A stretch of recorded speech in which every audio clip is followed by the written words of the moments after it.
ఈ వీడియోలో copper gas pipe line installation మరియు దాని ఉపయోగాలు చూపించబడతాయి. సురక్షితమైన వంటగది ప్రతి ఇంటి అవసరం. గ్యాస్ సిలిండర్ ను కిచెన్ లోపల క్లోజ్డ్ స్పేస్ లో ఉంచడం చాలా ప్రమాదకరం. లీకేజ్ జరిగినప్పుడు గ్యాస్ బయటకు వెళ్లే మార్గం లేకపోతే అగ్ని ప్రమాదాలు జరుగుతాయి. ఈ రిస్క్ ను పూర్తిగా తొలగించాలంటే గ్యాస్ పైప్ లైన్ ఇన్స్టాలేషన్ ఉత్తమ పరిష్కారం. ఇది మీ వంటగదిని సురక్షితంగా మార్చడమే కాదు, మరింత స్పేస్ కి మార్గం కల్పిస్తుంది. ఇక నుంచి సిలిండర్ మార్చేందుకు బరువు మోసే పని లేదు. ముఖ్యంగా భవిష్యత్తులో సిఎన్జి గ్యాస్ వచ్చినా ఇదే పైప్ లైన్ కు సులభంగా కనెక్ట్ చేసుకోవచ్చు. అస్మితా ఎంటర్ప్రైజెస్ ప్రత్యేకత ఏంటంటే, మేము హై గ్రేడ్ కాపర్ పైపులు, సీల్డ్ కనెక్షన్లు, బ్రాండెడ్ టూల్స్ తో అనుభవజ్ఞులైన టెక్నీషియన్ల ద్వారా సురక్షితమైన ఇన్స్టాలేషన్ అందిస్తున్నాం.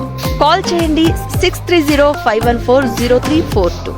అస్మితా ఎంటర్ప్రైజెస్ మీ ఇంటికి సురక్షితమైన వంటగదిని ఏర్పాటు చేయడానికి మేమున్నాం.